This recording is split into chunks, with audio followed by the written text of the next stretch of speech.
So இது இப்ப மீனராசிக்காரர்கள பொறுத்தவரைக்கும் நீங்க சொன்னீங்க, எப்பவும் இல்லாத மாற்றம் இந்த வருஷம் இருக்கும்ன்னு சொல்லி.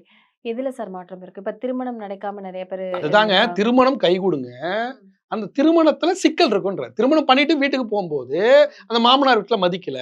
ஆ, மனைவி வந்து சரியா பேசல. ஆ, நடக்காம விட்டுறாது. காரியம் நடக்காம விடாது. காரியம் நடந்துரும். நடந்து சிக்கல் பண்ணும். குழந்தை பொறந்துரும். சிசேரியனா பொறந்துட்டான். குறப்பிரசவத்துல பொறந்துட்டான். இன்குபேட்டர்ல வச்சிருக்கோம். இப்படி ஒரு விஷயமானது நடந்து விடும். ஆனா முழுமையா நடக்காம அரைகுறையா நடந்து கஷ்டப்படுத்தும். இதான் அதுல உண்மை. ஏதோ இப்போ வேலைக்கே போறோம். நீ வந்து ஃபாரின் போறேன்னு போயிட்ட. ஃபாரின் போறத தடுக்காது. போயிடுவ. போயிட்டு அங்க கஷ்டமான வேலை.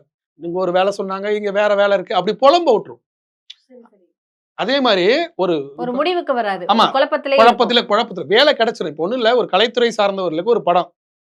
கலைத்துறை மீன ராசிக்காரர்கள் கலைத்துறை சார்ந்த ஒரு நல்ல படம். படமே எடுத்துட்டாங்க. கடைசி நேரத்துல படம் வந்து எடுத்து முடிச்சு ரிலீஸ்க்கு போகாம நின்னுடும். அப்ப என்ன பண்ணுவீங்க? ம். ஐயோ! நான் சூப்பரா நடிச்சேன். இவர குடுத்து நடிச்சேன். அத பண்ணேன். அவரு நல்ல புரொடியூசர் தான். எல்லாம் பண்ணேன். கடைசி நேரத்துல படம் இன்னும் ரிலீஸ் இப்படி தடை பண்ணும். ம். அப்ப நீங்க என்ன பண்ணணும்? இறை வழிபாட்டை மேற்கொள்ளும்போது அந்த தடையானது உடைஞ்சிரும். இப்ப மீன ராசிக்காரர்களை பொறுத்தவரை என்னன்னா, இந்த ஆண்டு உங்களுக்கு நெறைய கிடைக்கும், கிடைக்காதுன்னு இல்ல. ஆனா ஜென்ம சனியோட தாக்கம் குரு பகவான் குடுப்பார். புரியுதுங்களா? அதே மாரி வந்து ராகு பகவான் அடுத்து குடுப்பார்.